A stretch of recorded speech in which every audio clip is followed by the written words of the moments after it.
¿Se acuerdan que habíamos visto en la clase anterior?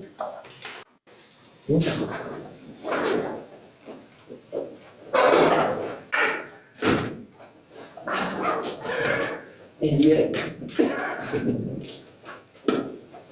Habíamos estado viendo cómo se determinaba construir un camino de datos con más de un bus. Habíamos remarcado la importancia de las flechitas cuando conectamos las cosas de bus. La flechita normalmente implica electrónica y eso es sinónimo de costo. ¿Sí? Aunque podíamos hacer a veces algunas conexiones inteligentes que casi no aumentaban el costo. Sí, habíamos visto cómo conectar un banco a dos bases, pero casi sin poner más componentes. Y habíamos visto cómo se podía mejorar el tiempo de operación haciendo caminos de datos que pueden transportar más datos a la vez. ¿Sí?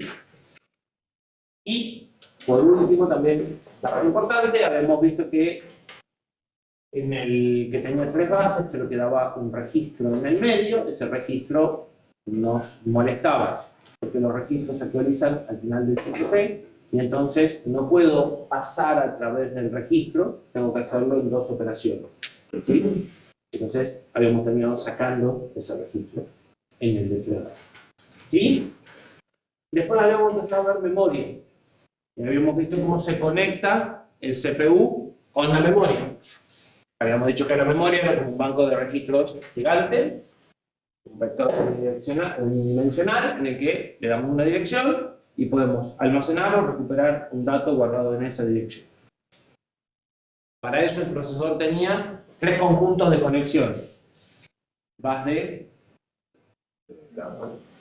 dirección y de control. ¿Sí? El de dirección es el que lleva todos los bits de la dirección, el de datos es el que lleva o trae todos los bits de datos, y todo el resto de señales que hacen falta, que vimos que son 2 o 3, no son muchas, van al bus de control. ¿Sí? ¿Qué señales teníamos? Las mismas que en el banco de registro. Read to write, enable. Podríamos tener read por un lado y write por el otro y no tener enable. Existen las dos topologías de bus. Y el enable podría ser un request if response, si la memoria es asincrónica, o puede ser solamente un request y ya sabemos cuánto tiempo va a demorar si es sincrónica, es decir, si hay una señal de reloj compartida entre el procesador y la memoria. ¿Sí? Existen los dos tipos de memoria. Nosotros en este curso vamos a trabajar en general con memoria sincrónica, es decir, vamos a hacer el pedido y en este tiempo vamos a leer el dato. No le vamos a dar tiempo, no le vamos a dar posibilidad a la memoria de que negocie su tiempo de acceso. ¿Sí? Pero existe 18. Y lo último que habíamos discutido era cómo la íbamos a organizar a la memoria con los procesadores de más de 8 bits, o sea, siempre. Y la podemos organizar de dos formas. ¿Cuáles serán las dos formas?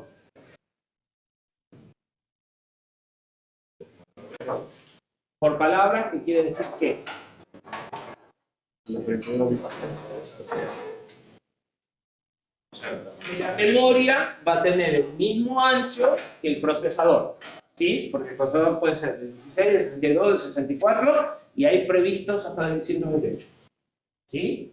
Entonces, cuando hablamos de que la memoria está organizada por palabras o se direcciona por palabras, una dirección tiene el ancho del procesador al que está conectado. Y cuando direccionamos en la otra opción, por bytes, mantener la organización por bytes.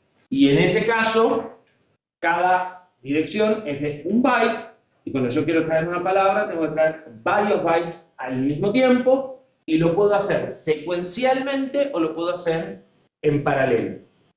Pero siempre que la memoria está organizada a bytes y yo accedo a algo que no sean bytes, palabras, medias palabras, cuartos de palabras, si vamos a poder ver de 64 bits, o sea, si accedo a 2, 4, 8 bytes conjuntos, lo que sucede es que mi dirección salta de A2, de A4, de A8, ¿sí? Porque estoy trayendo 2 bytes y cada byte tiene una identidad propia. ¿Sí? ¿Cuál de los dos es el que más se usa? El segundo. El segundo, ¿por qué? Porque es más eficiente con el uso de los recursos. Porque desperdicia menos memoria. ¿Sí? ¿Por qué? Porque la mayoría de los datos que nosotros vamos a manejar en el programa no necesitan ser tan grandes. ¿Sí? Vimos que la organización a byte tiene otro problema, además de que yo me muevo de 4 en 4 si estoy en un procesador de 32 que no funciona. ¿Qué otro problema había? Y no, es que si quiero usar una dirección que quiero usar un dato que está guardado entre 2 bytes. Si quiero usar un dato desalineado, eso ya. O sea, si quiero usar una palabra que empieza en el byte 6, las palabras se identifican por el byte más bajo, ¿sí?, del primer byte. Entonces, la palabra 0 es el byte 0, 1, 2 y 3. La palabra 1, 2 y 3 no se pueden leer muchas veces en forma directa.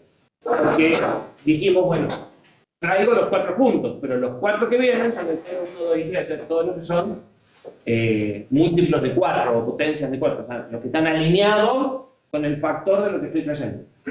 Entonces, si tengo una palabra desalineada, una palabra que no empieza en una dirección que sea múltiplo de 4, la tengo que leer en 2 partes.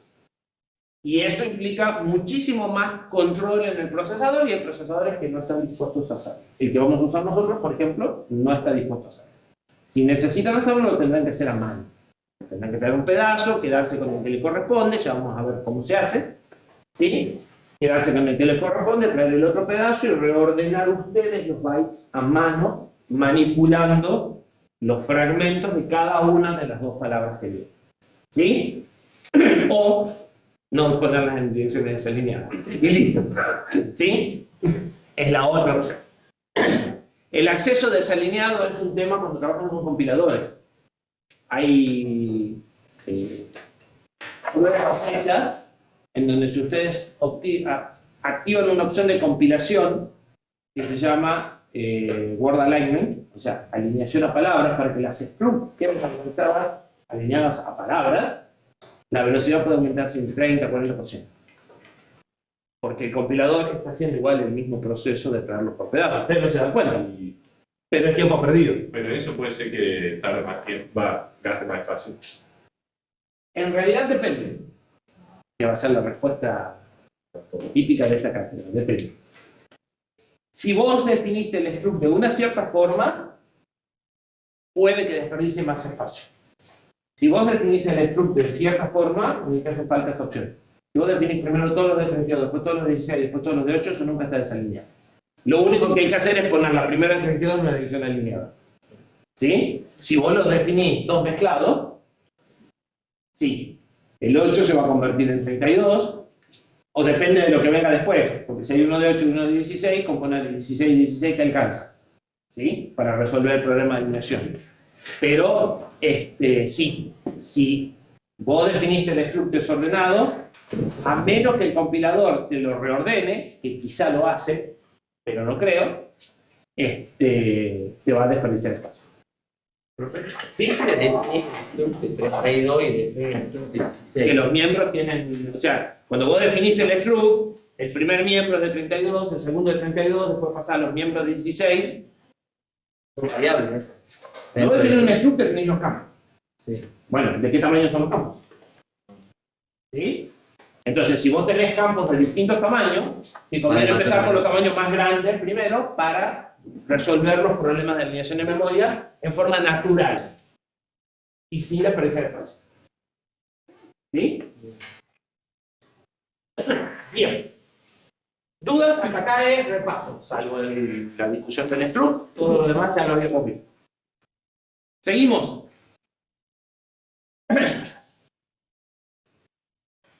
Hay dos tipos de memoria que se utilizan en los procesadores.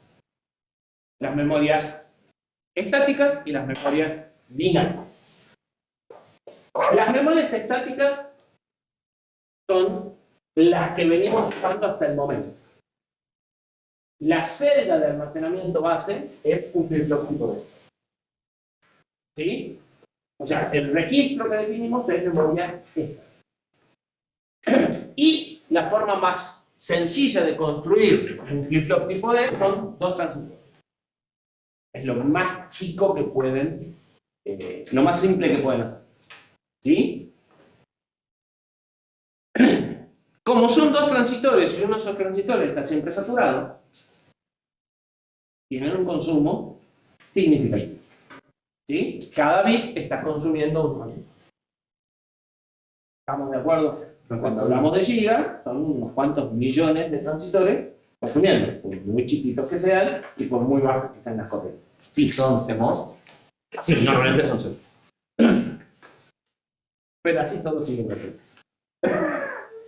La opción que hay, desde hace un tiempo largo, es decir, bueno, ¿qué otra forma de almacenamiento conocemos? ¿Qué otra cosa podríamos usar para guardar una canción?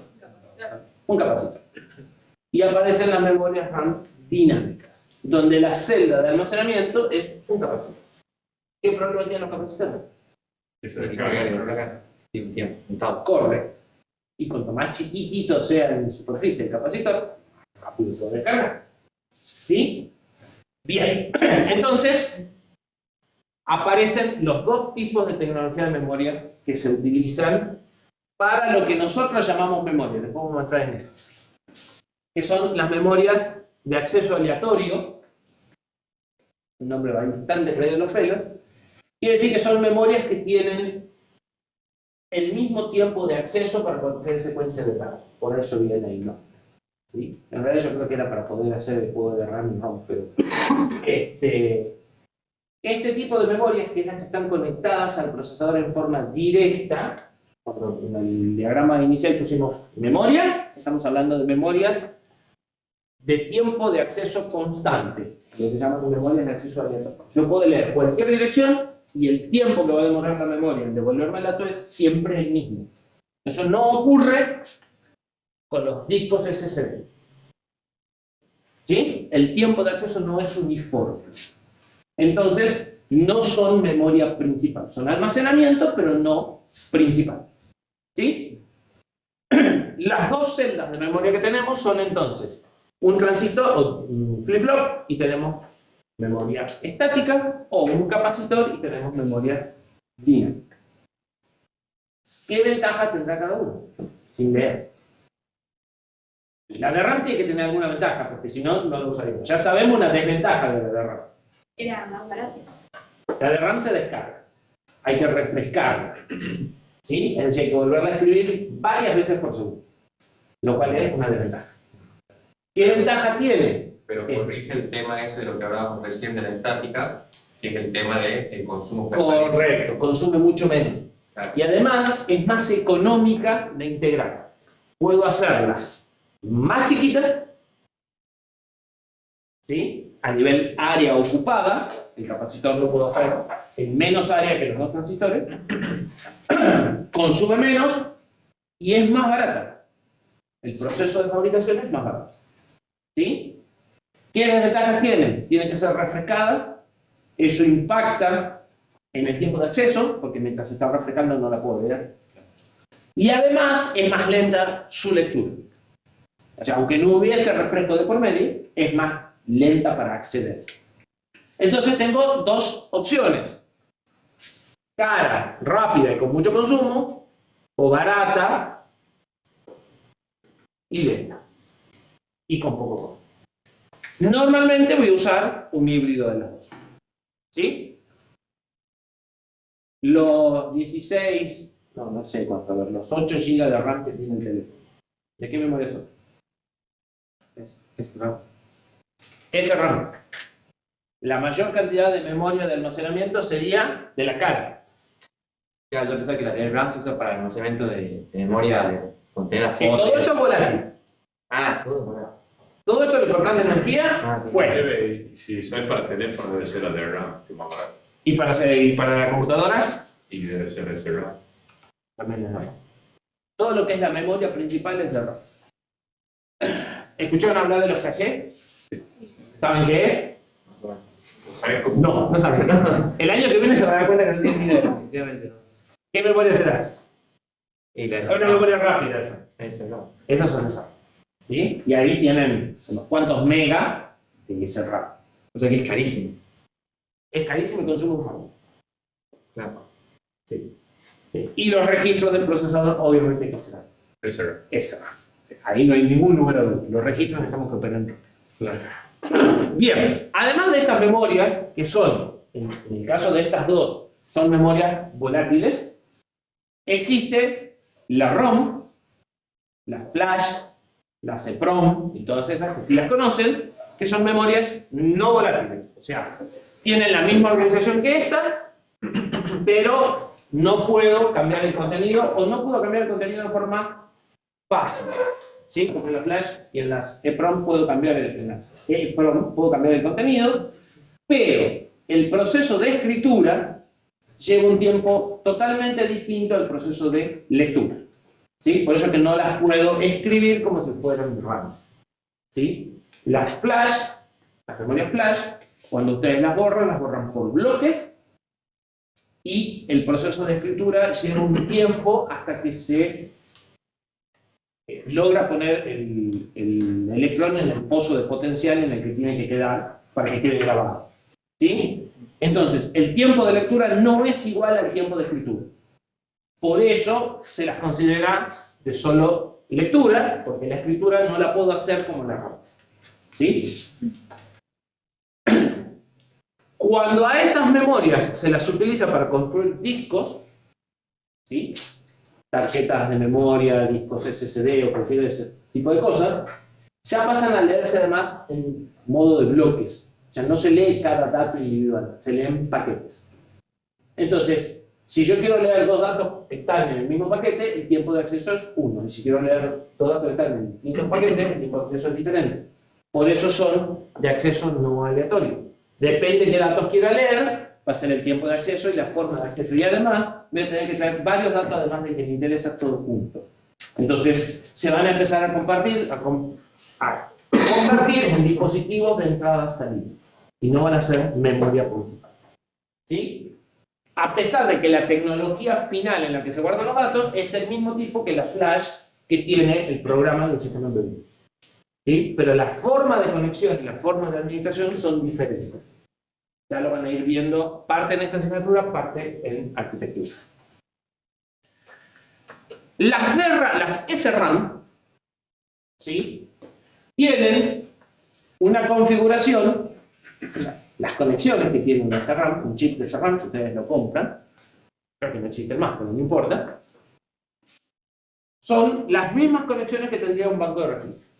Tiene una cierta cantidad de bits de datos, de acuerdo a cómo la haya organizado.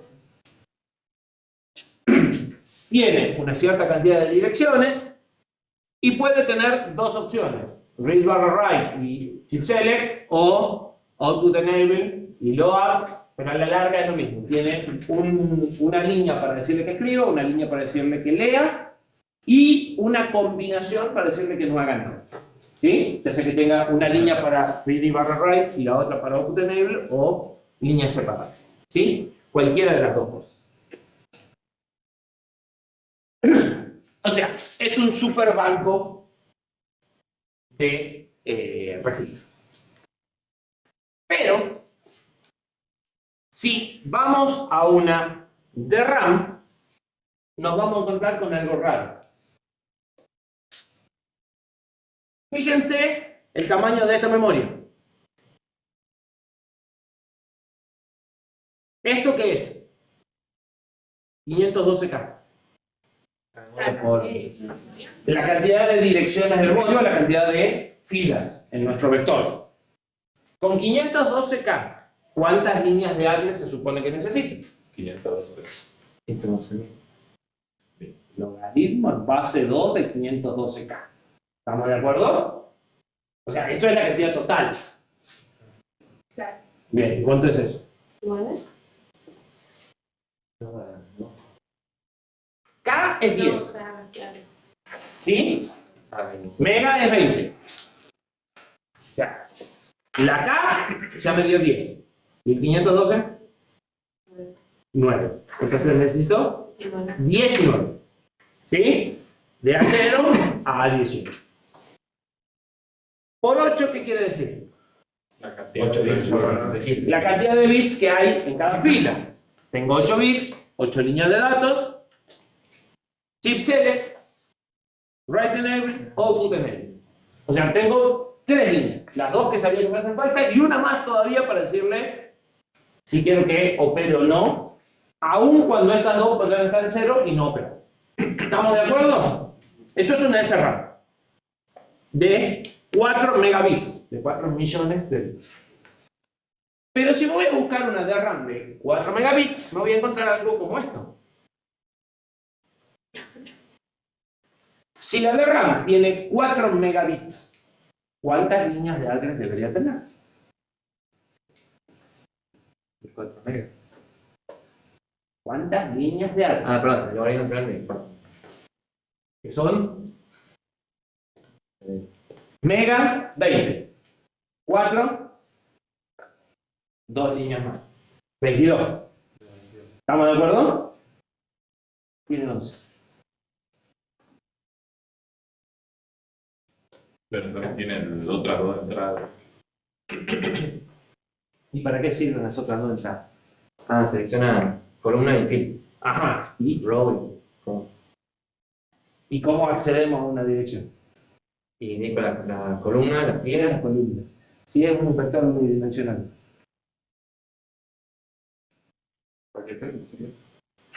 En realidad, internamente no son vectores unidimensionales. Pero ahora estamos hablando ya no del punto de vista lógico, estamos hablando del punto de vista físico. Y en los DRAM se mezclan. Y ya vamos a ver por qué. Cuando se construye una memoria estática o dinámica, no importa, es más eficiente hacerlo en forma cuadrada. Por un tema de áreas, simplemente. ¿Sí? Y por un tema de señales.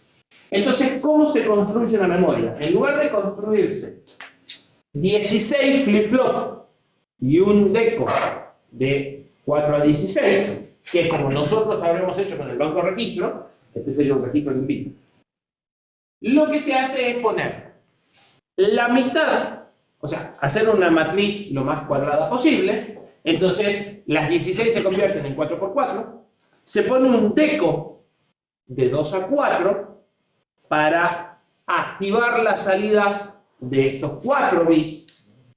Esos 4 bits bajan a un MUX y el MUX elige con los otros 2 bits cuál de los 4 es el que sale por acá. ¿Por qué? Porque ese diseño es más fácil de escalar. ¿Sí? El de 16 a 1 es mucho más difícil de escalar. Y si ustedes tienen varios bits, ponen la otra acá, esta misma afecta a este conjunto de celdas y tienen otro MUX acá para sacar el de 1. ¿Se entiende? ¿Qué son las filas y las columnas? Bueno, la primera mitad de la dirección, que es la que va a parar al decodificador de filas, y la segunda mitad de la dirección que va a parar al multiplexor de columnas. Las SRAM y las DRAM tienen esa construcción. Pero las DRAM tienen algo que las SRAM no tienen. El tiempo de acceso a esta celda es alto, mucho más alto que el tiempo de propagación de estos componentes. ¿Sí? Y además son más baratas, razón por la cual es muy probable que esto sea más grande. Y como esto es más grande, yo voy a necesitar más líneas acá, más líneas acá y más líneas acá. ¿Sí? Y una de las cosas que determina el costo de un chip es la cantidad de patitas que tiene en forma externa. Entonces, dado que el tiempo de esto es muy alto, comparativamente con estos, alguien dijo, ahorremos patita, mandemos la mitad de la dirección, y mientras la celda está pensando qué hace, yo después le mando la otra mitad de la dirección, y entonces ya no necesito tantas patitas. ¿Y en la SRAM por qué no lo hago? Por el tema de la velocidad. La SRAM es muy rápida el acceso acá. Entonces, si hago eso, le bajo la tasa de el tiempo de acceso. En cambio, en la DRAM no cambia, porque el tiempo de acceso era el 95% de esto y esto el 5%. En la SRAM probablemente esto esté 25, 50 y 25. Entonces, afecto mucho en las SRAM. Por eso en las SRAM no se hace. ¿Se podría? Sí.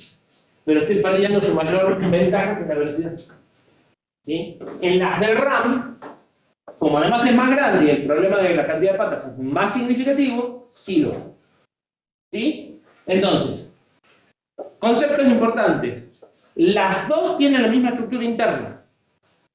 Sin embargo, en uno mando la dirección completa y en el otro mando rascas. Rascas es ni más ni menos que esta mitad o esta. ¿Sí? ¿Para qué? Para aprovechar mejor el bajo costo, haciendo chips de bajo costo, y para aprovechar, o sea, y ganando o aprovechando el hecho de que la celda era lenta, entonces no la empeoro con el proceso de multiplexar la dirección. ¿Sí? Hay otro detalle significativo en esta diapositiva que les debe haber llamado la atención. Tiene más direcciones de memoria. No, bueno, tiene más direcciones de memoria porque tiene más, o sea, tiene 4 megas. Entonces tiene las 22 en 11 y 11 que les corresponde a los 4 megas. ¿Por qué tiene más direcciones? ¿Qué otra diferencia hay? La salida. ¿Cuál es? Que hay un aquí ¿Y para qué usa ese chip? para una. ¿O tenemos procesadores de bit?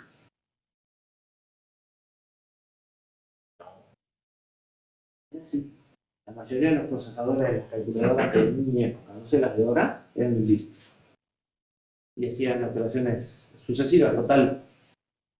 Hacer una suma, un procesador, aunque la haga en 16T, y a una frecuencia de 1 mega, es suficiente para una calculadora de mano.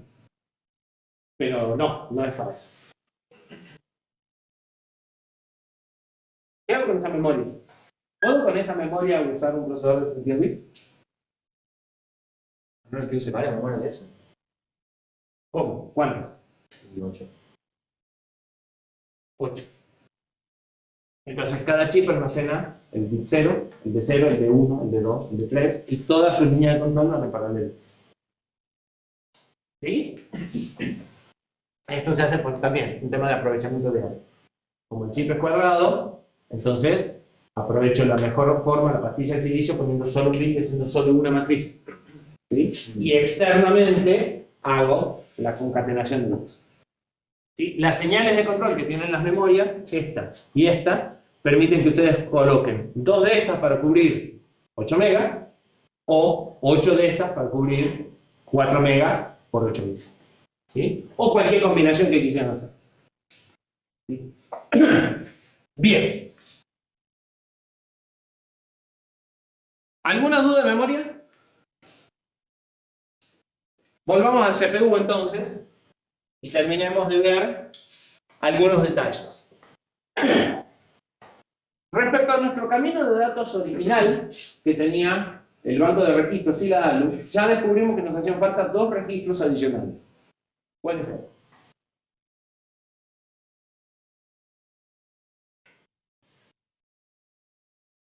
Entre la ARU y el. Bueno, perdón. Nosotros habíamos empezado a construir el camino de datos de un procesador. Y habíamos terminado con una ALU, un banco de registros y 2 o 3 bases. Después de eso, dijimos, pero vamos a necesitar 2 registros más. El MAN y el MDR. Casi, el MAR y el MDR. El Memory Address Register, que es donde yo voy a decirle la dirección que quiero leer, y el MDR, que es donde voy a poner el dato que quiero que vaya a memoria o vuelva a la memoria. ¿Sí?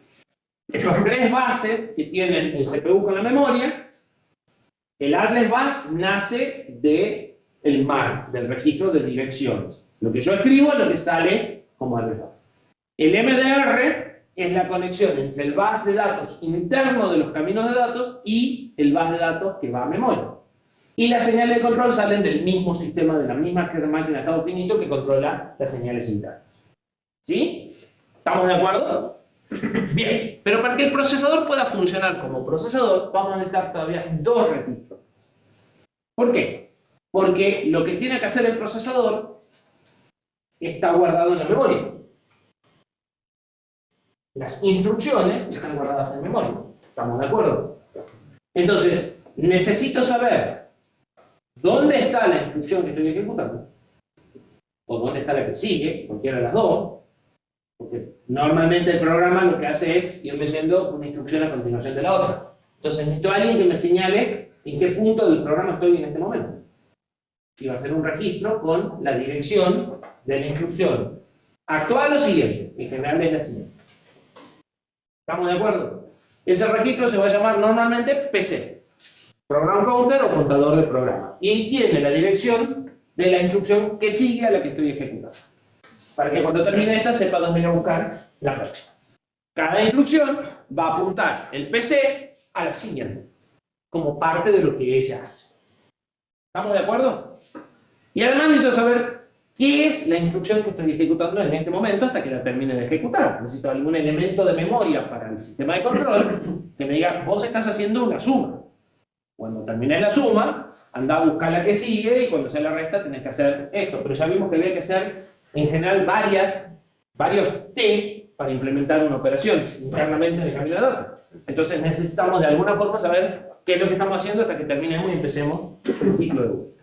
Ese registro se va a llamar Instruction Register, es la memoria de la máquina de estado finito que controla las señales y tiene la instrucción en curso.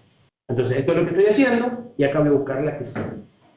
Y el procesador va a ser, o el control del procesador va a ser una máquina de estados finitos que repite una secuencia básica de 3 operaciones. Leer la instrucción señalada por el PC, ponerla en el registro IR, identificarla, o sea, decir, esa instrucción es una suma, entonces los pasos que tengo que hacer para computar la suma son estos, o esa operación es una resta, y una vez que identificó la instrucción, ejecutarla, o sea, hacer cada uno de los pasos, llenar todas las señales de control para que se complete la suma. Y una vez que termina, vuelve a empezar. ¿Sí? Eso se llama ciclo de la instrucción. ¿Y qué es una instrucción?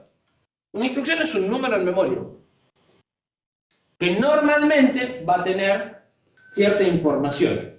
O sea, la instrucción le va a decir al procesador una serie de cosas que tenemos que especificar nosotros cuando generamos la instrucción. Lo primero que le va a decir es que quiero que haga. Sumar, restar, multiplicar, dividir. Después le tendré que decir, como la mayoría de las cosas que van a hacer son operaciones matemáticas, porque es lo que sabe hacer la ALU, y mucho más, le tengo que decir de qué con qué, y a dónde quiero guardar el resultado.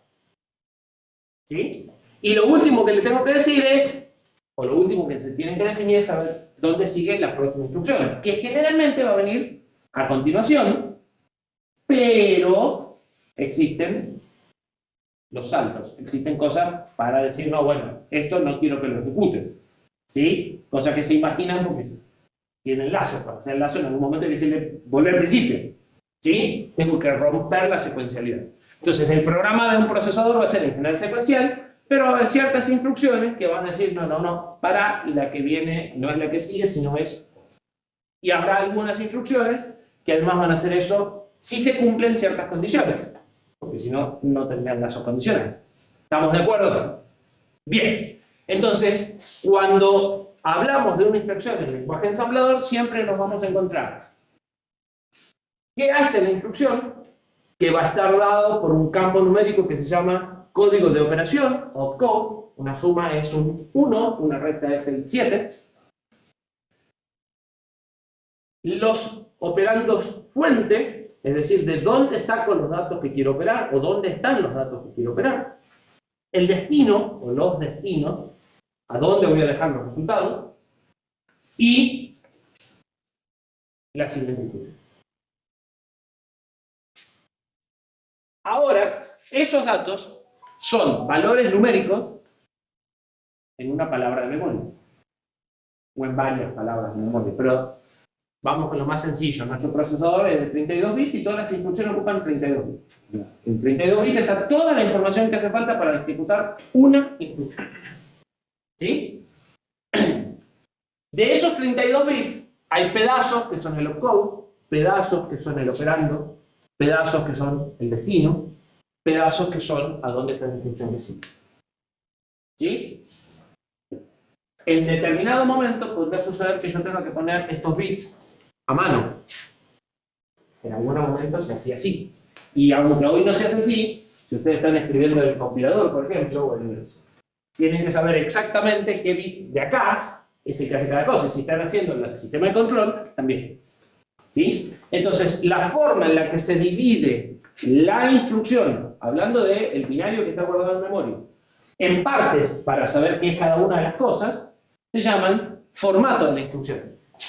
Y la instrucción va a estar formada por campos. Esos mismos campos lógicos que veíamos recién en la versión de texto van a tener su correspondencia en memoria. ¿Sí? Según el procesador del que estemos tratando, vamos a encontrarnos con que podemos tener 0, 1, 2 o 3 operandos en las instrucciones que más operandos. Y según la instrucción que se trate, aunque la mayor cantidad de operandos, las instrucciones que más operandos tengan 3, va a haber igual instrucciones con 2, con 1, con ninguno. ¿Sí? Una de las instrucciones que más operandos necesita es una suma. ¿Sí? Si yo quiero hacer la suma lo más flexible posible, la suma va a ser R1 guarda la suma de R2 con R3. Tú voy a estar en un procesador que tiene instrucciones de 3 operandos, o que puede llegar a tener 3 operandos. Sin embargo, la negación es una instrucción de 2 operandos en cualquier procesador. Digamos, o sea, no le puedo poner más de 2 operandos. Obtener el complemento 1 de un número, necesito el número. ¿Sí? Y ahí no hay más. O sea, necesito el destino y una fuente. Y borrar un dato, poner un dato a 0, no necesita ningún operando porque el destino nada más, o sea, necesito 1. Y hay otras instrucciones que no necesitan ninguno por su naturaleza. Pero existen procesadores que la suma se hace con 2 operandos. Entonces siempre es del tipo A igual a A más A. Y existen procesadores en los cuales la suma se hace con un solo operando. Porque como es A igual a A más, entonces no le dicen un operando. Y hay instrucciones y procesadores en los que la suma se hace sin ningún operando. Y lo conocen. La estructura de datos vieron cómo se puede hacer operaciones matemáticas sin ningún operando.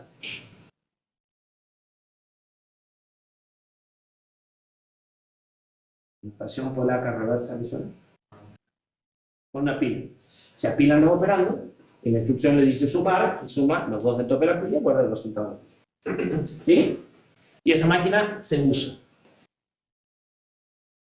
Entonces, depende del tipo de máquina o el tipo de procesador, puede ser la forma general en la que están pensadas las instrucciones. ¿Sí? Se pueden encontrar máquinas de 0 a 3 operandos, y aun cuando estén en máquinas de 3 operandos, puede haber instrucciones de 0. Nuestra máquina actual es de 3 operandos. Nuestra máquina actual es, como venimos hablando hasta acá, sumar esto más esto y guardarlo en esto. O sea que son como las más fáciles de programar. El campo de código de operación le dice qué es lo que va a hacer la instrucción y la binaria. La cantidad de instrucciones que va a poder soportar el procesador va a ser 2 a la cantidad de bits que tenga el campo. ¿Sí? Normalmente va a haber más de un formato y podrá suceder que el campo de encode no sea de tamaño fijo, en algunas instrucciones sea más cortito y en otras sea más larga, para aprovechar poner más operandos y para aprovechar tener más instrucciones. ¿Sí? ¿Sí? Pregunta. Pregunte. Si la instrucción, digamos, los operandos van todos en un bloque de 32 bits, digamos, el procesador de 32 bits. Entonces, si yo tengo más operandos, me va limitando la cantidad de bits del operador.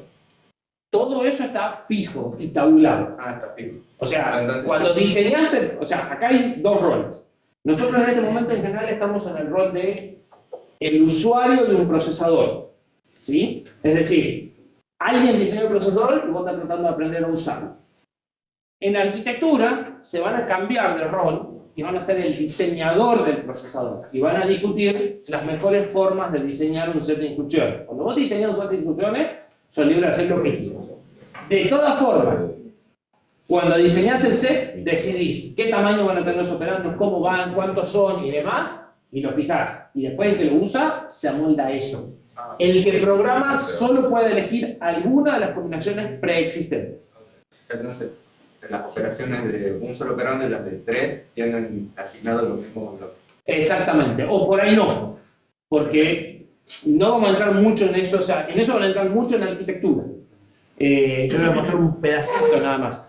Pero si el operando es una constante, por ahí te conviene usar campos que no usamos para que la constante sea más grande, porque, detalle muy sencillo, si las instrucciones son de 32 bits y vos querés cargar una constante de 32 bits, no hay problema. ¿Sí? Porque te falta el opcode como mínimo. ¿Sí? Entonces hay distintas formas de atacar ese problema, pero seguro que no te conviene tener campos que no uses en ese tipo de instrucciones para que el número sea lo más grande posible. ¿Sí? Entonces, pero todo eso está tabulado cuando se diseña la máquina y el sistema de control. El sistema de control sabe identificar las instrucciones que conoce y los tamaños son fijos. Si vos tenés un tamaño, es decir, tu constante es de 16 bits o de 12 bits, no vas a poder poner un número más grande que. Y cuando estamos en Assembler te vas a encontrar ese tipo de limitaciones. No puedes hacer esto. No puedes hacer esto. O sea, quiero sumar un número que está en memoria. Sí, pero este procesador no suma cosas que están en memoria. Traerle un registro, pero solo suma un registro. ¿Sí? O sea, cuando vos diseñás un procesador, sos libre de hacer el comportamiento que quieras. Pero cuando usás un procesador, el comportamiento está perfectamente definido y no te podés salir de las opciones que te dieron. ¿Sí? Cuando analizamos las instrucciones que tiene un procesador, nos vamos a encontrar con que hay tres grandes tipos de instrucciones. Las instrucciones para mover datos, que me permiten llevar datos de un registro a un registro, de un registro a memoria, de memoria a entrada a salida. ¿Sí? Normalmente vamos a hablar de una carga y de un almacenamiento, de un load y de un store. El load es cuando viene un dato de memoria o de entrada a salida a un registro. Y el store es la inversa. ¿Sí? En algunos procesadores, no el que nosotros vamos a manejar, puede haber movimientos. Saco de un registro y pongo en un registro, entonces no hay ni un load ni un store. O saco de memoria y pongo en memoria, sin pasar por un registro, cosa que el nuestro tampoco hace. ¿Sí? Si vos querés copiar un dato de memoria a memoria, en nuestro procesador hay que traer los registros y volverlos a registros.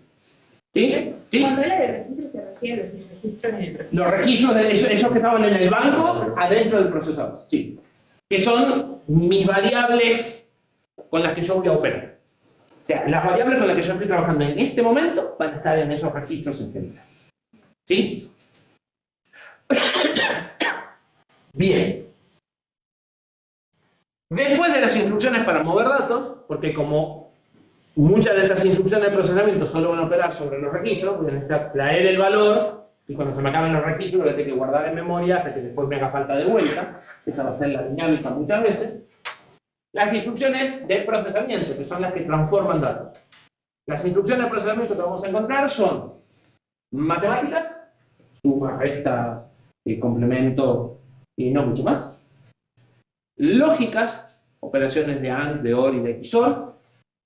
Y corrimientos, o sea, comportamientos como si fueran shift register. El dato que está en el registro lo puedo mover como si estuviese en un shift. Siempre pasando por la ALU. Las instrucciones de procesamiento que soporta el procesador van a estar directamente vinculadas a la complejidad de la ALU que le haya puesto. Y por último, las que ya mencionamos hace un ratito, las instrucciones de control de flujo, que son las que me van a permitir romper esa ejecución secuencial y que son las que me van a dar acceso a los if y a los plazos. ¿Sí? No puedo implementar un if si no tengo un salto condicional, es decir, depende de lo que suceda, ¿ejecuto la que viene a continuación o ejecuto una distinta? Si no tengo una instrucción de ese tipo, no puedo hacer un if. Y no puedo hacer un lazo si no tengo una instrucción que diga volver a tal instrucción para cerrar el lazo y normalmente además necesito también una condicional para salir del lazo, se acuerda que un lazo infinito. ¿Sí? Bien.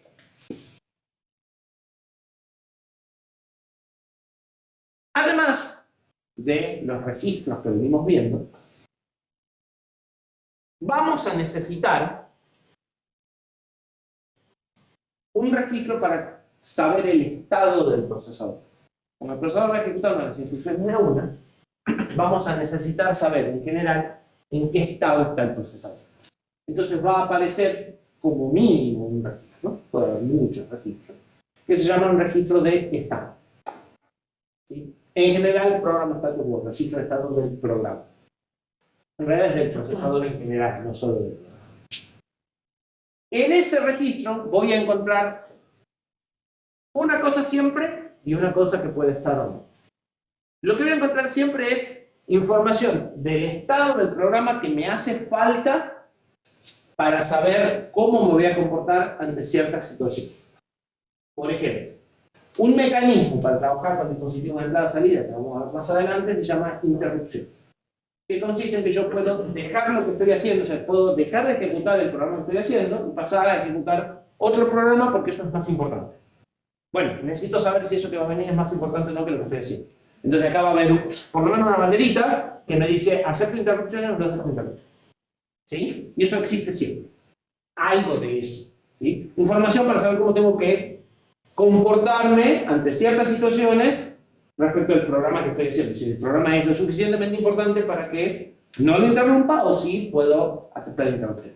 Y hay varias cosas que necesito saber del programa que van a ir viendo a lo largo del tiempo para saber cómo reacciono ante ciertas situaciones.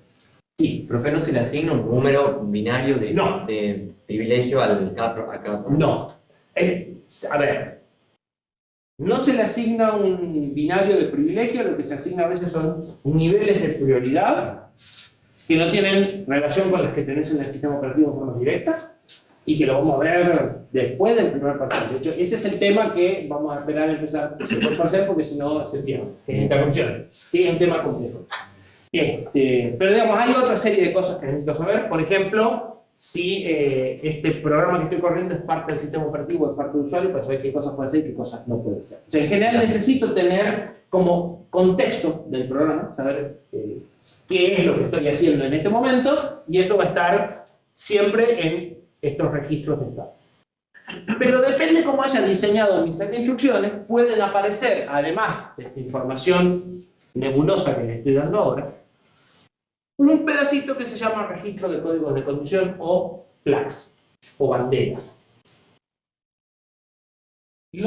Las instrucciones de salto condicional, las instrucciones de control de flujo condicional, se pueden encargar de dos formas. La forma tradicional, es decir, cuando yo hago una operación en la ALU, dejo unas banderitas para saber ese resultado, si fue 0 o no, si fue negativo o no, si desbordó o no, o si dio overflow o no. Y después me fijo en esas banderitas en otra instrucción para saber si saltó o no. Para eso necesito tener las banderitas. Bueno, las banderitas son el registro de códigos de condición, los flags, y típicamente me voy a encontrar estas cuatro banderas. Puede haber alguna más, pero voy a dar por eso. ¿Sí? Esta me va a decir el último resultado fue 0, esta que el último resultado tuvo overflow, que hicieron. ¿Y qué es desbordó? Que no me alcanza la cantidad de bits disponible para toda la palabra. ¿Y qué es acarreo? No. El overflow es cuando le pido al array, por ejemplo, el elemento que está más allá de lo que tiene. No, a nivel matemático, y eso está en los ejercicios que tenés que haber hecho, cuando yo sumo dos números con signo, tengo overflow. Cuando hay un cambio de signo, sumo dos positivos y el resultado me da negativo. Es porque el número no entra en lo que quiero representar.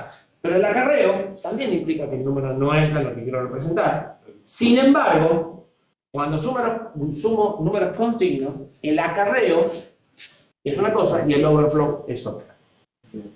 Si ustedes se fijan, van a ver que hay ciertas sumas en las que hay acarreo, pero si los números son con signos, no hubo overflow. El acarreo es el bit de borrow, cuando estoy haciendo restas, particularmente, que es el le pido prestado al 1, al anterior. ¿Sí? Como me llevo 1 para la segunda mitad. Esto hace falta para hacer dos operaciones del 16 y generar una operación de 32, o dos de 32 y una de 64. Mientras que esto me está diciendo, si los números son con signo, tuviste un desbordamiento. O sea, si los números son con signo y no van a seguir operando, ese resultado es impálido.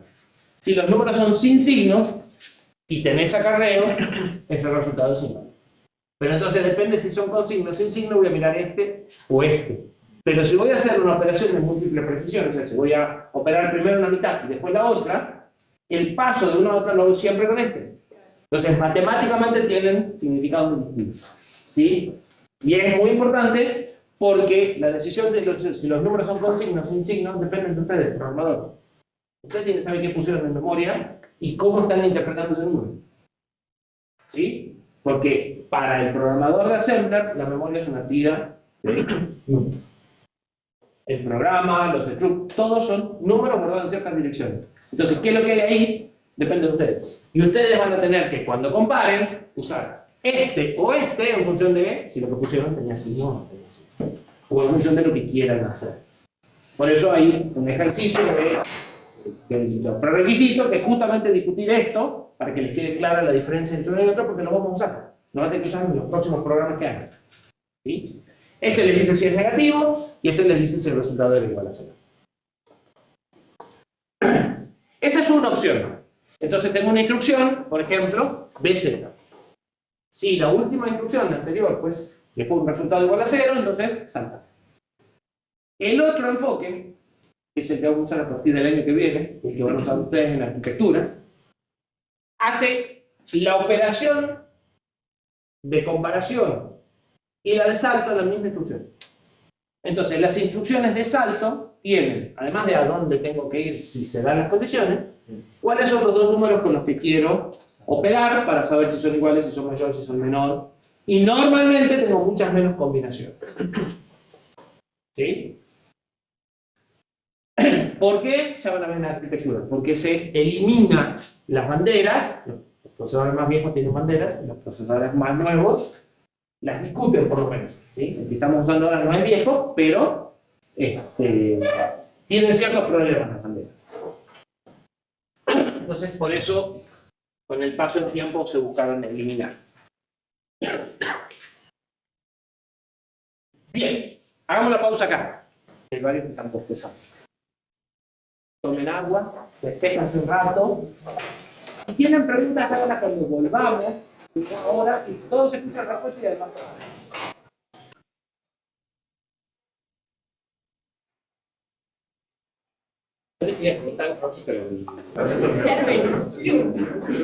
Puede decir el siguiente. Decime que me enteré.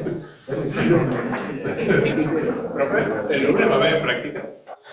El lunes no, práctica el lunes no, el viernes. El miércoles tarde. ¿Y qué te preveremos? Van a ver la evaluación de los requisitos y después van a ver un ejercicio de los requisitos, de diseño lógico, pero hecho de una forma totalmente distinta a como vienen trabajando ustedes.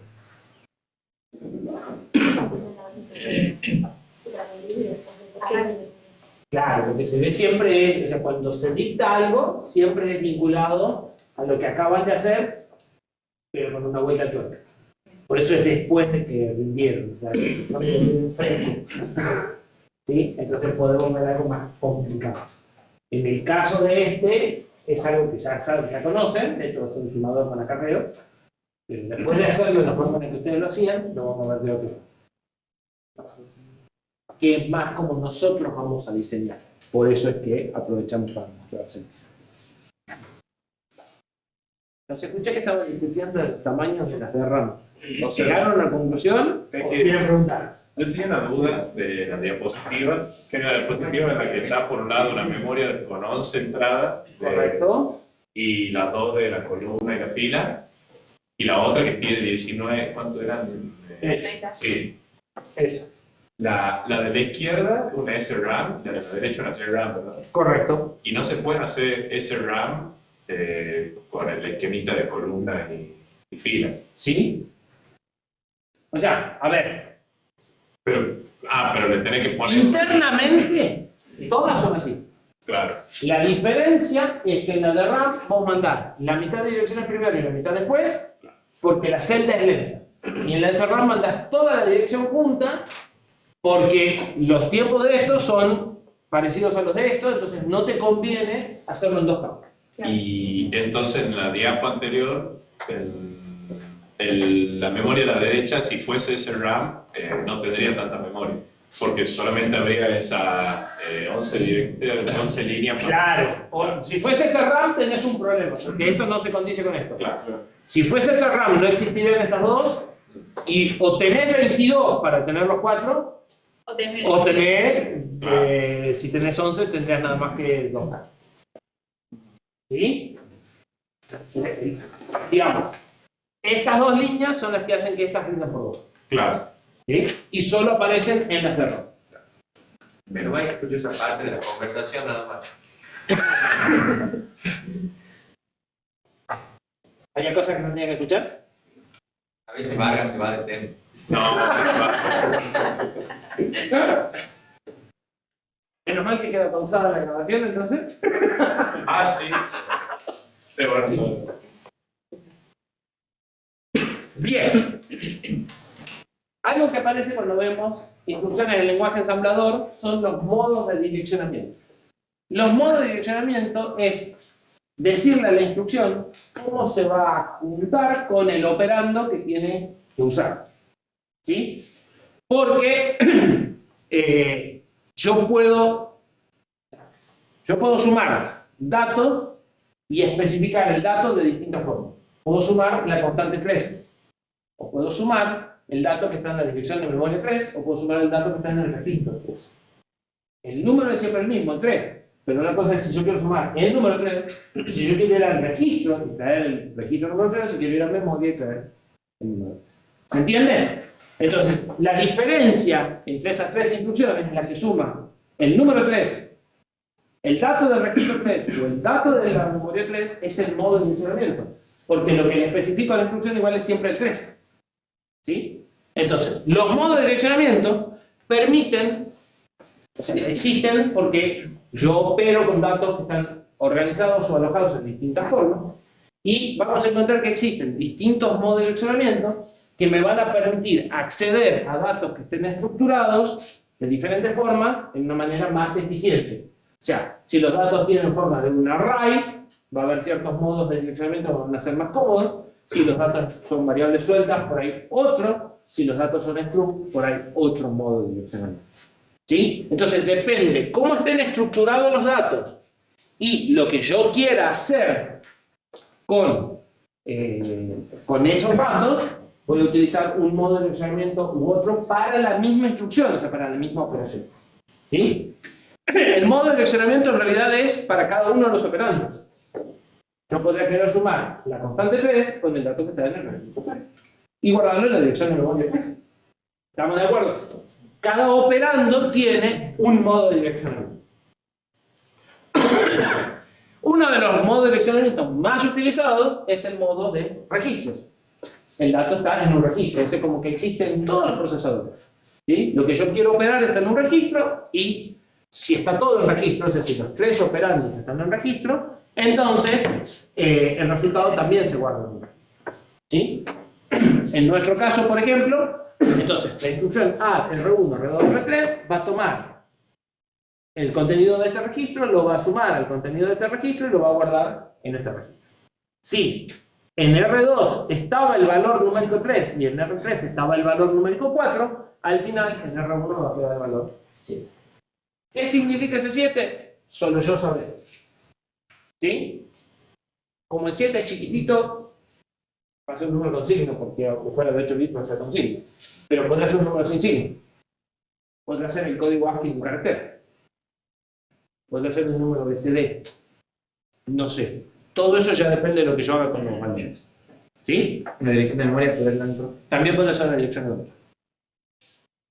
¿Sí?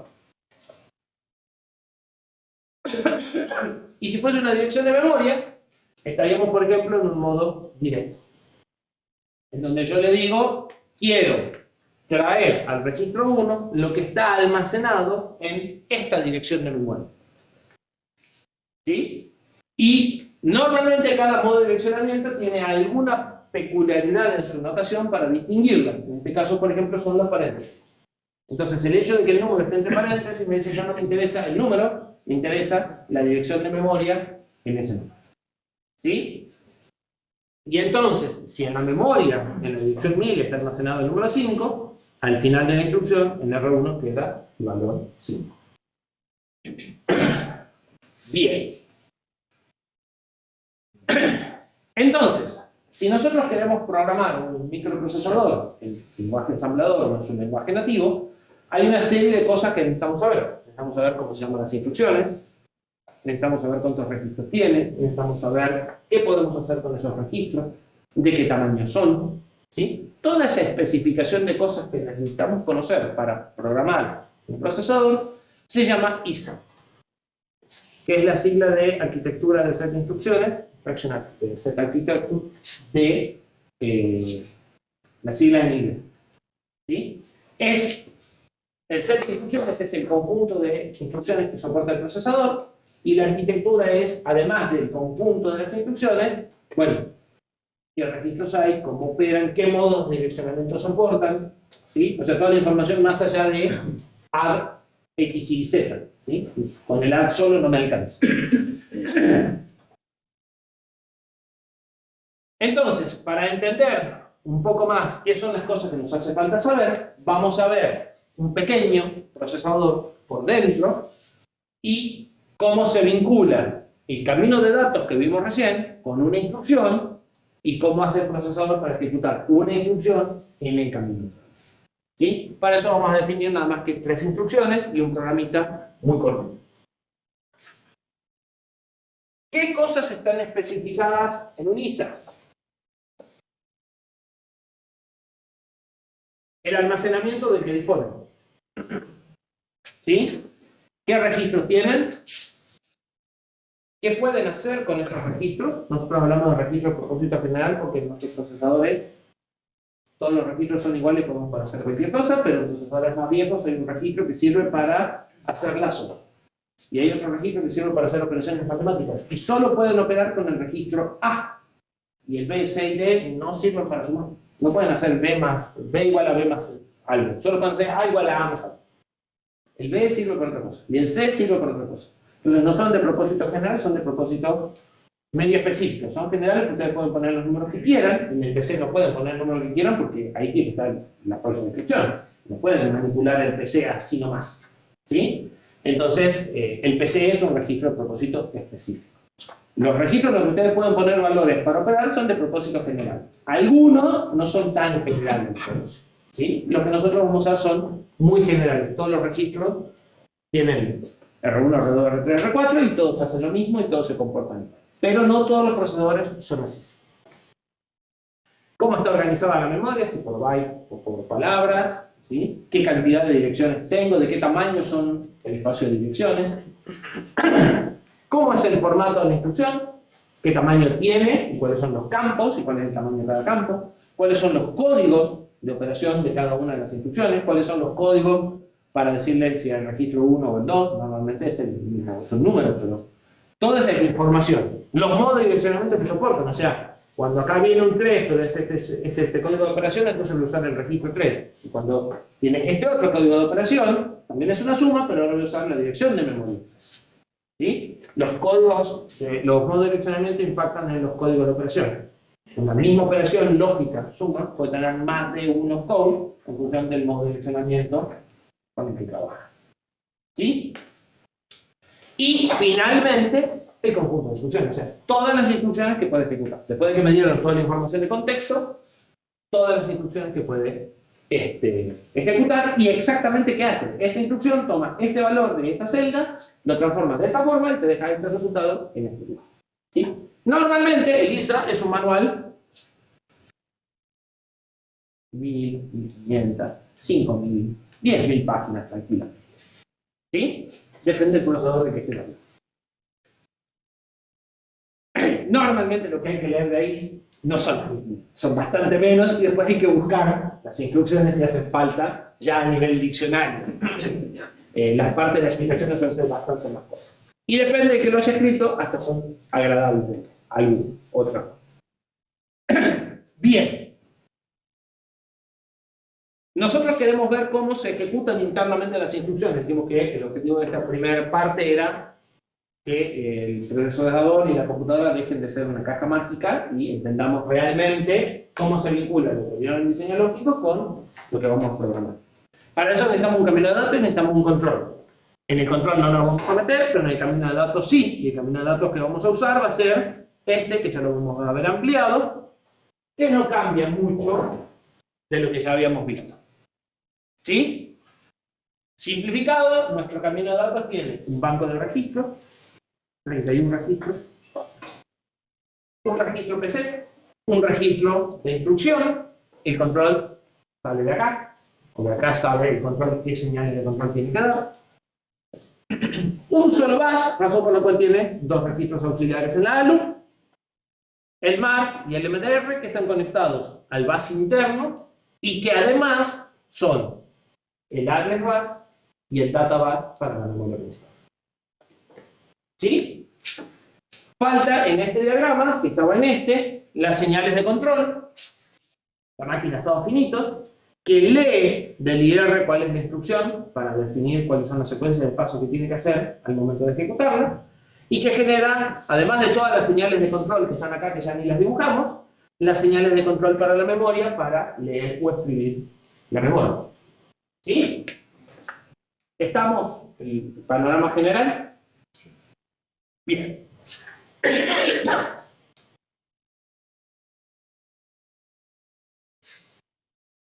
Como tenemos un solo bus, se puede hacer una sola transferencia a la vez, ya lo sabemos.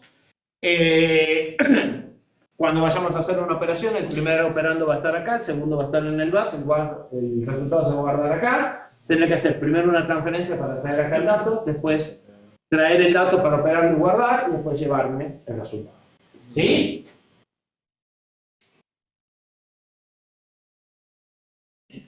Y todo era el 32. Memoria organizada por palabras, para que sea más sencillo. Todo es 32. ¿Este Cortex, profe? No. Esto se asemeja a una posible implementación de RISC-V. ¿Por qué? Porque en realidad la construcción interna no es parte del ISA. Es decir, vos podés hacer esto de distintas formas, pero ejecutar las mismas instrucciones para el usuario. ¿Sí? Entonces, cuando vos te dan el ISA de un procesador, cuando vos querés programar un procesador, esto no te interesa. Y de hecho puede haber distintas variantes. Una diferencia entre un i3 y un i7 es esta. Los dos ejecutan el mismo programa, con distinta velocidad. ¿Por qué? Porque tienen distintas bases. Tienen muchas cosas más distintas que los bases. ¿Sí? Entonces, todos los componentes internos son distintos, pero su interfaz de programación es misma. ¿Sí? El mismo programa que vos hiciste correr en un i7 puede correr en un i3. Normalmente va a correr más despacio cuanto más barato sea el procesador. ¿Sí? ¿Se entiende? Sí. Entonces nosotros en este momento estamos abriendo abajo del ISA para terminar de entender cómo funciona un ISA. Pero la realidad es que a vos no te interesa qué pasa adentro. ¿Sí? El ISA es una especificación de interfaz. De ahí para arriba es lo que te interesa y de ahí para abajo no te interesa. ¿Sí? Eso se utiliza muchísimo. ¿Sí? Ese concepto de abstracción. Lo cierro y lo que pasa adentro no me interesa. ¿Sí? Es la única forma de manejar los sistemas complejos. Profe, yo le voy preguntado de la palabra de memoria de 32 bits, si eso era en general o era solamente el corte. Este procesador es de 32 bits. Ah, Este procesador no es el corte y este procesador es de 32 bits. Cuando lleguemos al corte también va a ser de 32 bits, pero cada procesador, una de las primeras cosas que te voy a decir el ISA es el corte. ¿Sí? Perdón, este tiene direccionamiento bytes. ¿Sí? Pero no vamos a traer bytes, vamos a traer una palabra.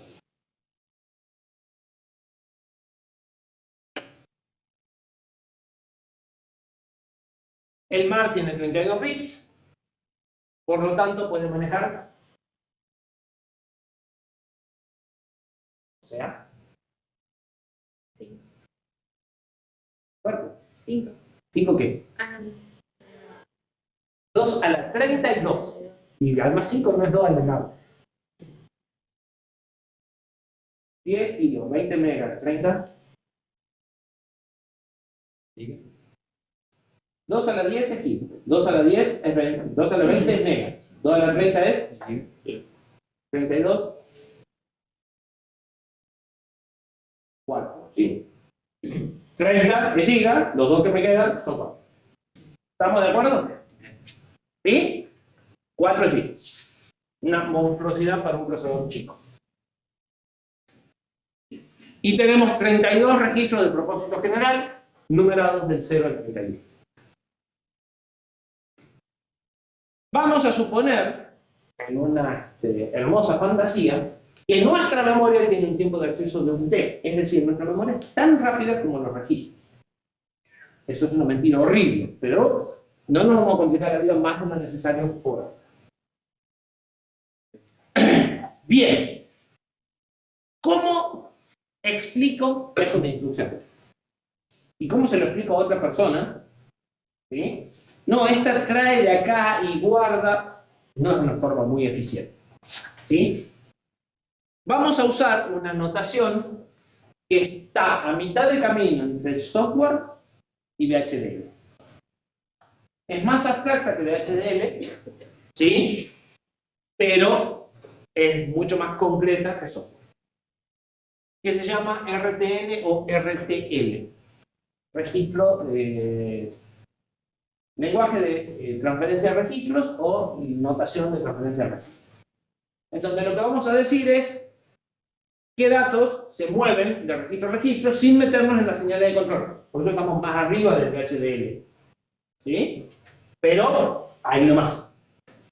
En lugar de ponernos a poner cada una de las señales de control para decir saco de la ALU y lo mando al latch A o saco del registro 3 que tendría que dar esta señal que hicimos en la clase anterior, ahora ya directamente se va a decir va de este registro a este registro y con eso deberíamos poder definir después cuáles son las señales de control. Así sería un proceso automático. De hecho, hay herramientas automáticas que, una vez que yo le dije dónde están los registros, transforman el RTL en DHL para poder bajar a hardware. ¿Estamos de acuerdo?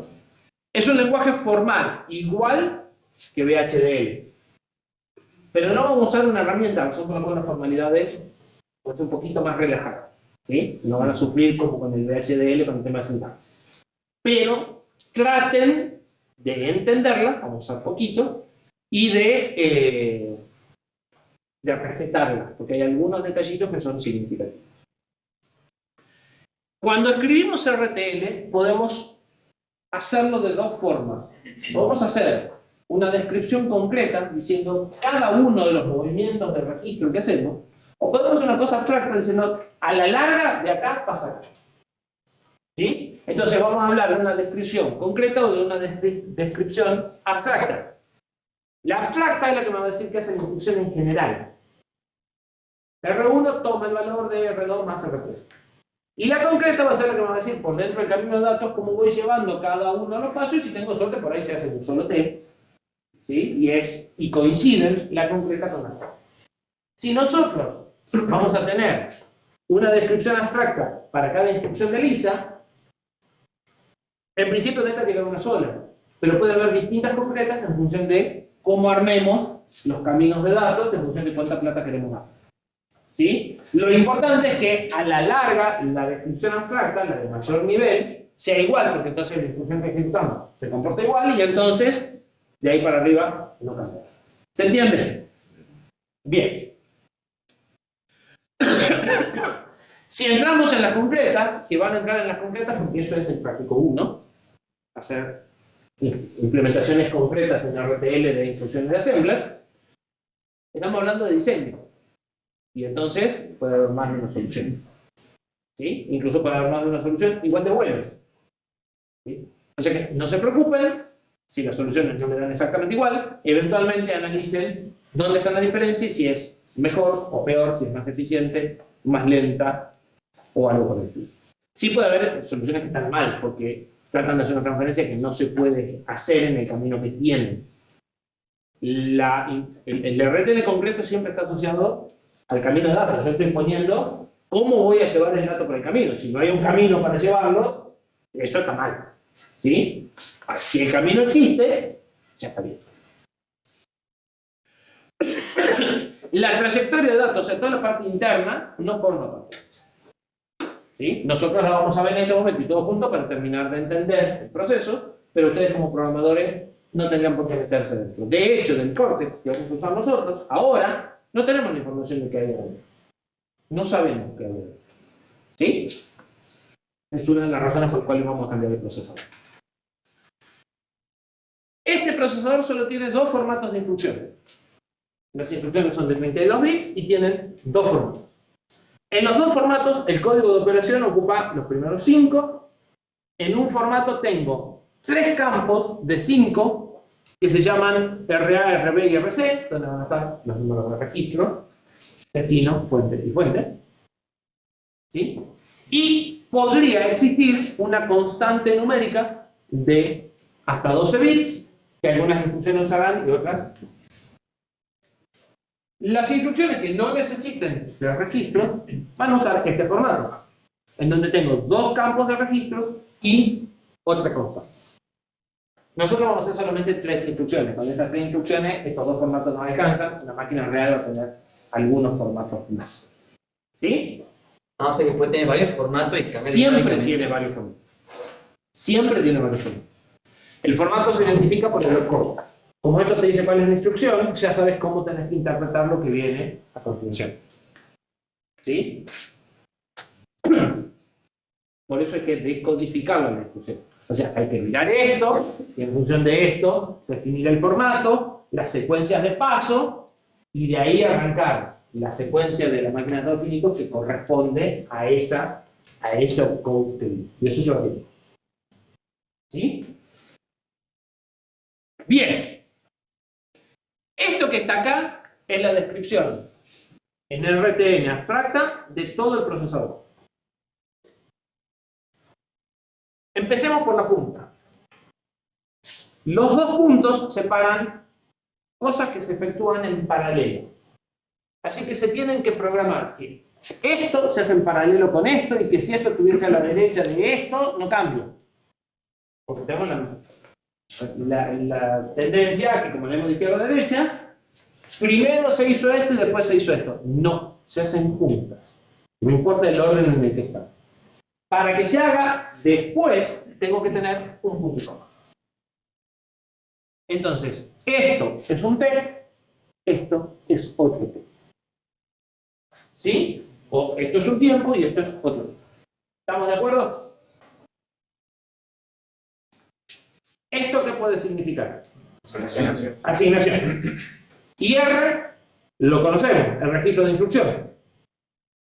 ¿Qué recibe IR? Y la instrucción que debe ejecutar el siguiente texto. De memoria. Voy a memoria, Sí. usando al PC como dirección. O sea, traigo lo que está guardado en la dirección PC y lo guardo en IR. ¿Estamos de acuerdo? Dijimos que en el IR tenía que estar la instrucción en curso. Y que lo primero que se hacía era buscar la instrucción. Bien, estoy buscando la instrucción. Pero la siguiente. La que voy a empezar a ejecutar justo ahora es la siguiente de la anterior. O sea, yo acabo de... Es una máquina de estado finito. ¿Sí? Entonces yo estoy empezando a ejecutar una instrucción. El PC, si yo estoy empezando a ejecutar la instrucción, el PC apunta a esa instrucción que tengo que empezar a ejecutar. Y cuando termine, el PC tiene que quedar apuntando a la que sigue para que la rueda se mantenga moviendo. Sí. Que es lo que hago acá. Claro. ¿Estamos de acuerdo? Sí. Entonces, la primera parte, o sea, lo primero que hago es cargar en IR la instrucción actual y mover el PC para que quede apuntando a la siguiente. Y ahí yo ya puedo decir que la instrucción tiene 4 bits. En esta máquina la instrucción siempre tiene 4 bytes, Ah, bytes. porque es de 32. Todos los formatos son de 32. Si hubiera formato de distinto tamaño, esto se complica. Por eso no me voy a meter con eso. ¿Sí? ¿Se entiende? O sea que 4 es equivalente al siguiente. El 4 es equivalente al siguiente porque nuestra memoria está organizada por bytes, pero todas las instrucciones ocupan 4 bytes. Entonces, ¿dónde está la próxima instrucción? Es más fuera. Es un salto. No nos vamos a meter con los saltos. ¿Sí? Ya vamos a llegar a los saltos en la arquitectura. ¿Sí? Si es un salto, hay que rehacer esta suma, obviamente. Y la voy a rehacer por acá. ¿Sí? Si ustedes se acuerdan del ciclo de instrucción que vimos, el procesador decía fetch, decode y execute. O sea, búsqueda, decodificación y ejecución. Esto es la búsqueda. La búsqueda no sabe qué instrucción está trayendo, razón por la cual tiene que ser la misma para todas las instrucciones. Lo que puede cambiar de instrucción en instrucción es la ejecución. Es cuando ya identifique cuál es la instrucción que vino. ¿Se entiende? Y como la decodificación me sirve para determinar cuál es la instrucción y por la forma en la que se hacen, no lleva mucho tiempo, no hay una transferencia de registros entre el fetch y el execution. El decode que va acá al medio, en realidad es que la máquina de estados finitos define su secuencia de estados, pero no hay transferencias de registro, no muevo nada. Simplemente digo, lo que tengo que hacer es esto. ¿Sí? Entonces, yo transfiero registros en el fetch y en la ejecución, pero no en el decode. Por eso acá no tengo más que 2 tiempos, cuando el ciclo de ejecución tiene 3. ¿Sí? Porque la decodificación no influye en los movimientos de registro. ¿Sí? Y la máquina de estados finitos que tendrá que sintetizar, no me estoy metiendo. ¿Estamos de acuerdo hasta ahí? Entonces, tengo el fetch y el execution. Y repito. O sea, esta sentencia es la que se repite permanentemente. Cuando termine la ejecución, vuelvo a empezar con el fetch de la que sigue. ¿Sí? ¿Se entiende la primera línea? Bien. ¿Qué quiere decir esto? Bueno, instruction execution puede ser, esto quiere decir que hay una asignación múltiple. Si se cumple esta condición, esto va a ser esto. Si se cumple esta condición, esto va a ser esto. Si se cumple la condición, esto va a ser esto. Es como si fuera una función, pero en realidad estamos hablando de movimiento de hardware, ¿no? ¿Sí? Entonces, si el campo opcode del formato tiene el valor 12, estoy en un AR. Y entonces, R de RA, va a tomar a R de RB más R de RC. ¿Qué es esto? Los pedacitos del formato de instrucción, los campos. Y este también es el campo. Entonces, al IR lo corto en pedazos. Si el pedacito que corresponde al opcode tiene el valor 12, tengo que hacer esto. Si tiene el valor 1, tengo que hacer esto. Si tiene el valor 3, tengo que hacer esto. ¿Sí? Depende, el opcode que haya venido acá, será cuál de estos es el que se ejecuta en cada una de las pasadas. ¿Se entiende? Bien. ¿Sí? Los paréntesis estos que van, ¿es el significado aquí en una dirección de memoria? No. Estos paréntesis, los de ¿Dónde? dirección de memoria son estos, son los corchetes. Claro. Estos paréntesis quiere decir que todo esto es como un solo bloque, es como un selector, un solo bloque y se va a dar o este, o este, o este en función de esta condición. Claro, con switch. Es como una especie de switch, pero de hardware. Bien. Yo me refiero a paréntesis grandes de arriba. Este Claro. también es un bloque que se repite. Un bloque. Okay. Lo que pasa es que ahí no hay condicional, pero este bloque se repite indefinidamente, o sea, se repite uno y otro, y se repite uno y otro, y se repite. Bien, prefiero punto y coma. ¿Por qué hay un punto y coma dentro y otro afuera? Porque esto se hace en 2 tiempos, y una vez que se terminó esto, todo esto se repite en tiempos sucesivos. El punto y coma es separador de tiempo. T0 y T1. Son pasos secuenciales y no Son no pasos paralelos. secuenciales. Y los 2 puntos son pasos paralelos. ¿Sí? Ahora, esto estaba fácil. Este no está tan fácil. RA toma a M de dist. ¿Qué es dist? Bueno, también es una función. Dist es un número de 32 bits. ¿Qué va a hacer? En función, es igual que esto, en función de una condición, si se cumple esta condición, va a ser esto, y si se cumple esta condición, va a ser esto. ¿Sí? Es también un switch. ¿Qué dice ese switch? Si RB es igual a 0, entonces este número va a ser la extensión en signo de la constante C2. Quiere decir que estamos en el formato que tiene la constante larga. ¿Sí?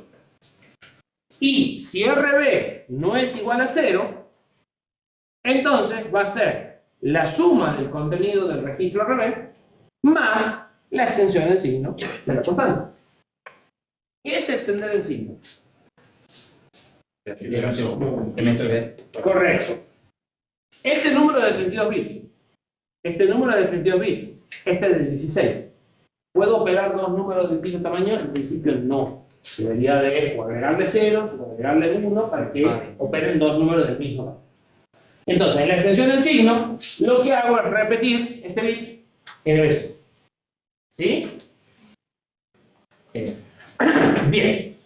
Si se fijan, lo que está diciendo acá es, si RB es igual a 0, o sea, si estamos hablando del registro 0,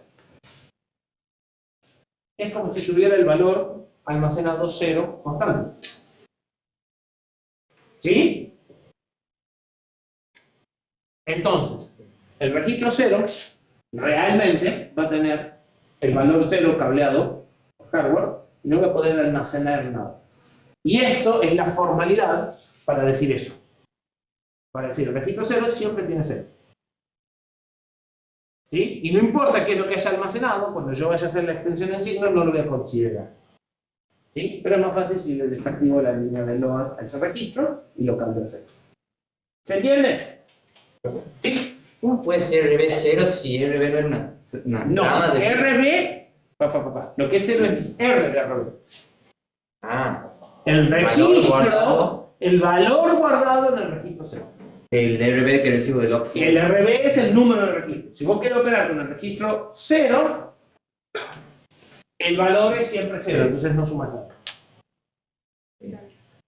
¿Sí? Esa es la formalidad para decir, el registro 0 siempre tiene la constante 0. Pero en ese caso tendría que asegurarme que C2 sea 0. No, podría ser 0 también. Y el resultado que va a ir a parar a RA M de 0. ¿Existe la dirección 0? Sí. ¿Cuál es el problema? Bueno, a veces existe, a veces no, pero en general sí existe. O sea, ya será un problema de si pusiste memoria ahí, pero no es una cosa inválida. ¿Se entiende? Claro. Pero usted dijo R de RB igual, pero ahí dice RB igual a 0. O sea, no sé si estoy... Justamente, a ver, cuando RB es igual a 0, Sí. R de RB sería igual a 0, por eso lo sacaste de la suma. Pero no puede haber una dirección 0. No es ese el punto. RB es el número de registro. ¿Estamos de acuerdo? Ah, no una dirección de memoria. No. Ah, El resultado de la suma del número de registro, del contenido del registro con la constante, va a ser una dirección de memoria. O sea, vas a ir a M de R más la constante. O sea, ¿qué es lo que haces? Tomás el registro RB, le sumás una constante y a ese resultado lo usás como dirección de memoria. ¿Para qué ya lo vamos a mover?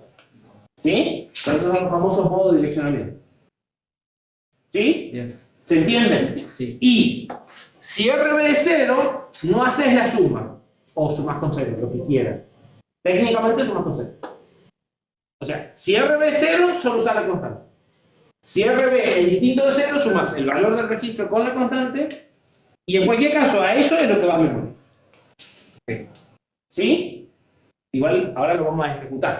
Pero cuanto más claro esté antes de empezar, mejor.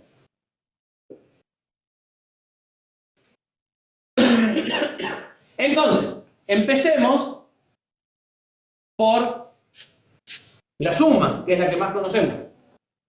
¿Sí? En la suma no hay nada raro.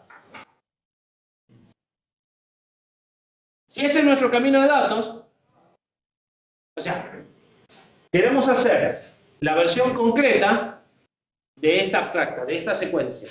El fetch y la suma.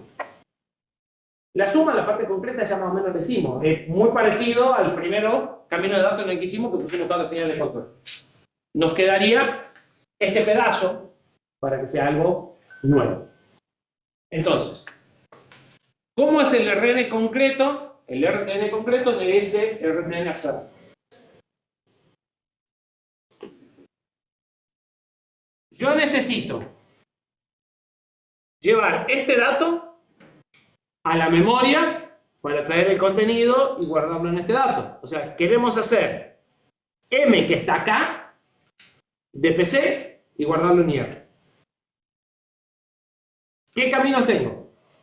Bueno, puedo traer el PC por acá y ponerlo acá. Una vez que lo tengo acá, le puedo decir a la memoria, léeme ese dato y tráelo acá. Y una vez que lo tengo acá, lo puedo llevar al IR. ¿Estamos de acuerdo? Y con eso hice la primera parte del fetch, que es traer la instrucción. Ya que tengo el PC acá, lo puedo guardar acá, o mejor todavía, le puedo decir a esta sumame 4 y guardarme acá el PC más 4. ¿Sí?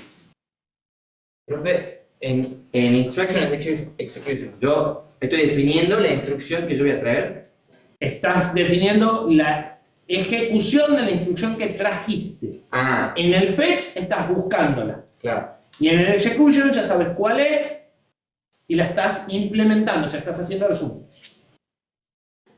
Si lo que trajiste es un resumen. Claro. Pero entonces, ¿para qué escribo ese código de Instruction Execution? Para que sepa que no, Porque si ya lo que traigo no es la información de lo que tiene que hacer, ¿por qué pero lo no definir? sabés qué es hasta que lo traigas. Vos no sabés cuál es la instrucción que viene hasta que te llega al IR y la máquina todo finito y dice, ah, como el código de operación es 12, lo que tengo que hacer es hacer poner una suma. ¿Se entiende? Ah, bien. Ahí yo defino el switch de todas las posibles instrucciones. digamos. Exactamente, exactamente. ¿Y eso no tiene que ir antes del fetch? No, Porque es todo... es la traigo, me fijo y decido. Ah, bien. Y lo repito. Bien, bien. ¿Sí? ¿Se entiende? Sí. Entonces, en paralelo puedo hacer dos cosas. Puedo mandar el PC acá para después traer el dato y al mismo tiempo decirle sumalo y déjame acá el más 4. Por eso tengo los dos puntos. Y el punto y coma porque no puedo hacer muchas más cosas, ya bastante lo usa el pobre Bash en un ciclo. ¿Cómo sigue? Interpreto la instrucción. Acá es muy fácil perderse. ¿Qué estábamos haciendo a nivel actual? Haciendo la instrucción del... ¿Ya la trajimos completa? No. Entonces, primero terminamos de traerla. ¿Qué falta para traerla? Lo que queremos hacer es esto. O sea, todavía estamos tratando de hacer esto. Hicimos un pedazo de M de PC y un pedazo de PC más 4. ¿Sí? Una vez que cerremos todo esto, recién vamos a empezar con esta parte.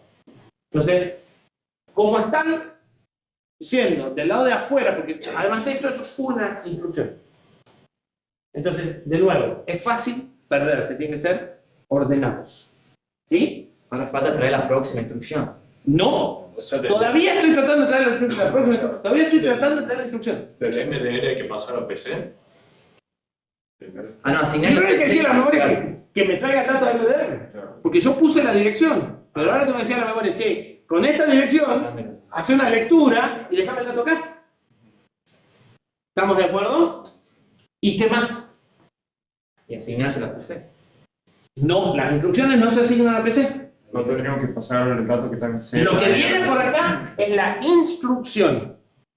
Lo que tiene PC es la dirección de la instrucción. La instrucción es el contenido de memoria. ¿Sí? Sí. Entonces yo mandé la dirección, viene la instrucción. Y ahora pues, podría, el dato con contenido en C lo podría mandar a IR. Correcto. Como yo estoy trabajando por acá, el base está desocupado, podría aprovechar para llevar a esto a PC y terminar el PC más 4. ¿Sí? Entonces, el próximo paso va a ser, efectivamente, que MDR tome a MDMAR, es decir, decirle a la memoria que haga una lectura y guarde en MDR y dar todas las señales de control a la memoria y al MDR. Y además que C viaje a PC. ¿Y el que sigue? Que MDR se guarde en IR. Correcto. Porque nosotros tenemos que dejar la instrucción en IR. ¿Sí? Ahí es donde tiene que quedar. Y recién terminé ¿qué? Le trae la... La búsqueda, el fetch. Ahora, ¿qué sigue? El decode dijimos que no hay movimiento de datos. Entonces, a nivel secuencia, ocupa tiempo cero. ¿Sí? Ya la decodificamos y nos dimos cuenta que el opcode es el 12 que corresponde a un A. Ahora hay que hacer la suma. Pero no dice Soy la todo oídos. información de qué suma hacer. Sí, está en la instrucción, está en el IR. Ahí tenés RA, RB, RC y la constante. Están todos guardados acá. Pero no sé qué registro decirte que hay que llevar algo y eso. Porque no. Sí, está acá. Acá está el código de operación, RA, RB, RC y la constante. Están todos guardados acá. Pero suponemos que nos dice, no sé, A, R1, R2. No importa. ¿Qué es lo que tendrías que hacer? Y tengo que poner en el VAS la información ¿De qué registro? uno De lo que esté en el pedacito de RA de acá. Bueno, agarré el pedacito de RA de acá, meterlo en el selector del bus y entonces saldrá, o sea, y vos dale señal de read y saldrá lo que te hayan dicho. ¿Estamos de acuerdo? Entonces, ¿qué voy a sacar al bus? R de RB o de RA, del campito que haya tomado acá. Claro. ¿Sí? Voy a tener que cablear un pedazo de esto a un pedazo de acá de control y por ahí hasta poner un multiplexor para decir si quiero de RA o de RB. Pero se puede. ¿Estamos de acuerdo? Por eso le digo, eso está más arriba del VHDL.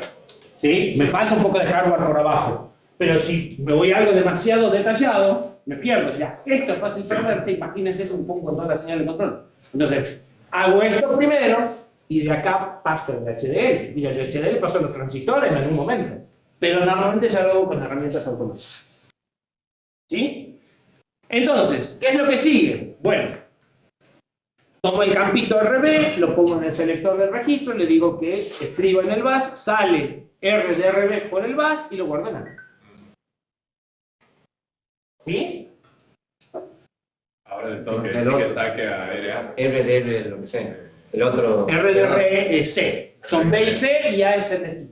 Entonces le digo que saque RC ¿Sí? y en ese mismo tiempo no le puedo decir ya a algo que haga la suma.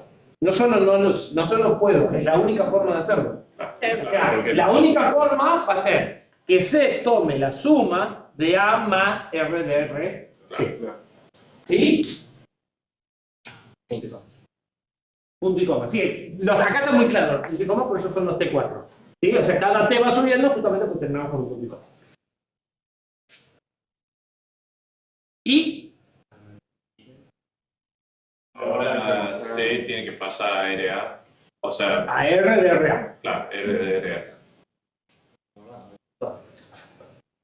Y entonces, esto es el fetch y esto es el execute de la ADA.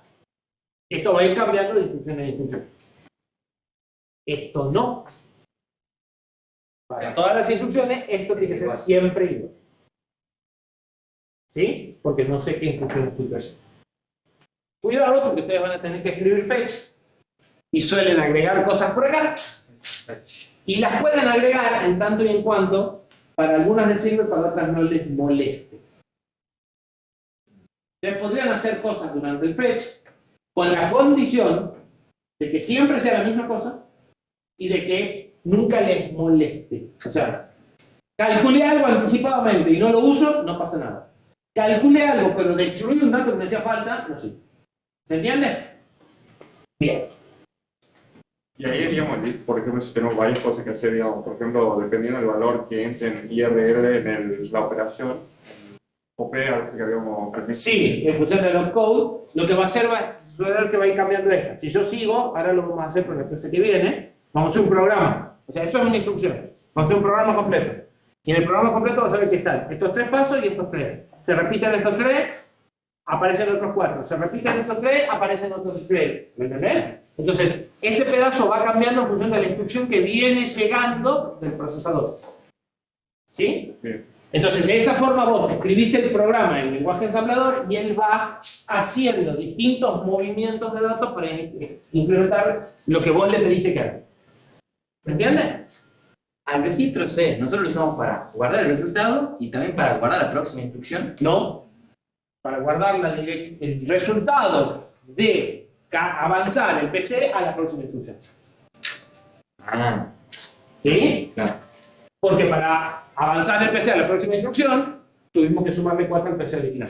Porque en realidad lo usamos para guardar el resultado de cualquier Ah, claro, también es otra suma. El otro también no tiene que ser Correcto. algo, ¿no? Así es.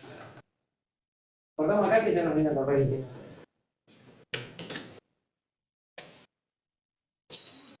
prometo subir el video hoy. Ya está subido el de ayer. El de miércoles, lo subí el día de la mañana. O sea, lo subí el miércoles